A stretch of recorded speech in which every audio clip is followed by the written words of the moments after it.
সম্মানিত ভাইয়েরা তোর বোনেরা আমার, আরে ভাই এটা কি কইতা শুন, ভাইয়েরা তোর বোনের আমার, আগের বার তো জাইঙ্গা আছিল, এবার জাইঙ্গা খুললা ফিটাইবো। ভাই মুড়ি কুতুন মারে বসলে লাভ নাই, বিরিয়ানি খাওয়া লাগবো। বিরিয়ানি টিয়া কি তোর বাহা দিব? গরু গুস্তুর কেজি কত জানস?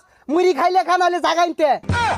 সম্মানিত ভোটারগণ, আজকে এই বদনামার্কার জনসভায় উপস্থিত আছেন আমার সেই অসম্মানিত ভাই, যাকে আমি সম্মান করি না বললেই চলে, টাকার বিনিময়ে মাঝে মধ্যে একটু সম্মান দেখাই, সেই ভাইয়ের জনসভায় আপনারা উপস্থিত হয়েছেন। এখানে কম করে হলেও 2 লক্ষ জনতা আছে। 1 2 ঠিক ঠিক ঠিক, একটাও কম হইতো না।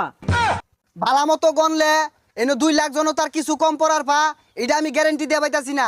ওহন কিছু নেতা খেতা আছে পাস করার পরে মানুষের লগে রাও হরে না, আর আমার নেতা যদি পাস করে রাও না খালে, আইনেরা যদি চাইন পিটবার তাও পাইবেন, আর যদি কোন আইন করে পিটবার তাও আমরা রাজি। এই মিয়া আঙ্গরে